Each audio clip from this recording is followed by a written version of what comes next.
Alam nyo kabayan, na-miss namin ni Commander ang balatong na ulam, ang isang paborito naming dalawa na ulam Pinoy.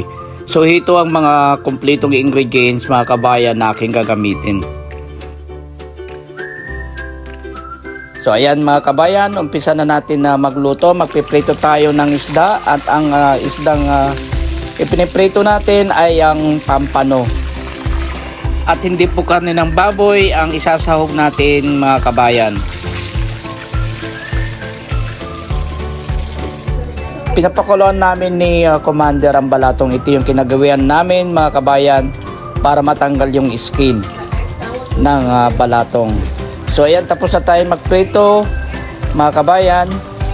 Balikan natin yung balatong. Ito tatanggalin natin yung skin ng balatong at saka yung tubig. Tapos magigisa na tayo mga kabayan. Syempre mga bawang. Unahin natin yung bawang. Tapos isunod natin yung sibuyas.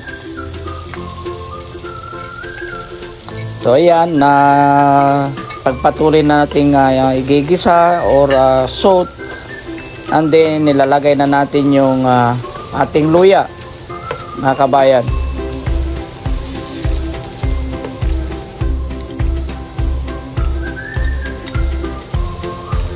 Ang balatong ay isang pinaka paborito namin ni Commander nung nandiyan pa kami sa Pilipinas. At napakatipid, napakasarap na ulam. So ayan, nilagay na natin yung balatong. Dinagdagan namin ng konting tubig. Tapos hinintay natin na kumulo. Ayan, titimpla na natin. Unang nilagay namin pang timpla ay patis, ang ginagamit namin ni Commander. Minsan naman ay ang bagoong. Tapos nilagyan namin ng magic sarap. Dagdagan konti ng bitsin. So ayan guys, tapos quick and easy to cook ang munggo or mung beans na tinatawag sa English mga kabayan.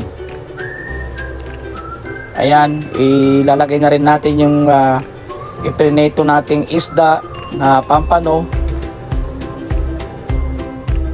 Babad lang ng konti, tapos lagay lang yung malunggay, horseradish mga kabayan. Yan kasi yung available na nasa fridge natin. Malunggay, pwede ring kangkong or dahon ng ampalaya. So yan guys, maraming salamat sa panunod. So yan guys, halina kayo at kakain na tayo in 3 minutes. Pwede na. So ayan ang resulta guys. Napakasarap, napakatipid at napakasustansya sa katawan.